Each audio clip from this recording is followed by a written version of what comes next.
Now we get to the count. At the end of the voting period, all of the different letters and forms and lists all have to get packed up and put away. But there's a list of information that the presiding officer has to complete, and they do this while everyone else is packing everything away.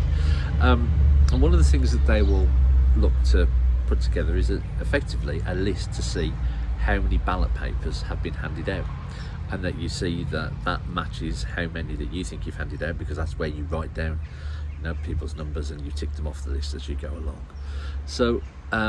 you want to make sure that you have handed out the right number of papers, because when you get to the count, before they start sorting them into various piles, is that you just count how many votes are in the box.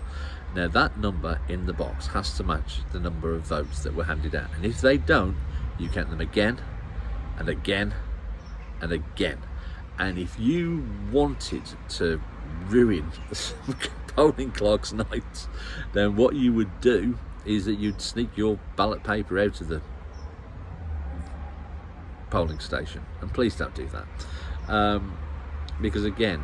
I think the concern that is raised by people who think that the ballot isn't free and fair is that the boxes get stuffed with a load of pre-done envelopes, or that they might have had the pencil mark rubbed out or whatever. There's just no facility or ability to go and do any of these things. And similarly, if there was ballot stuffing, then this would come out very quickly at part of the first page of the counting process, which is known as verification. One question that I've got, and if anyone watches this is from those seats up in the northeast that are very, very quick to declare, I'm guessing that they don't necessarily go through that verification process, or they don't do it, or they don't worry about if they don't get the numbers exactly right. I think that's possible to be done because they are normally cut and dried seats. Normally the majorities there are pretty high all the time, and so they like the kudos of being the first or one of the first, and that all the candidates are quite clear and settled and at ease with the kind of process. When you do open up the boxes and you start this counting, there will be a lot of candidates that are watching this, because that's the first stage where you find out really how you've got on, because they will seek to count them, but they will be putting them flat. They won't sort them, but you'll be able to see roughly, you know where you are on that ballot paper, you know whether you're the top box or the bottom box or the third from the bottom box,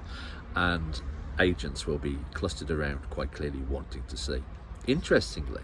when we used to have European elections, quite often the verification process would have to be done, and you'd be putting them out flat, but you'd be doing it upside down to try and stop people seeing which way people voted. My understanding for that is because there were still polls open elsewhere on the continent,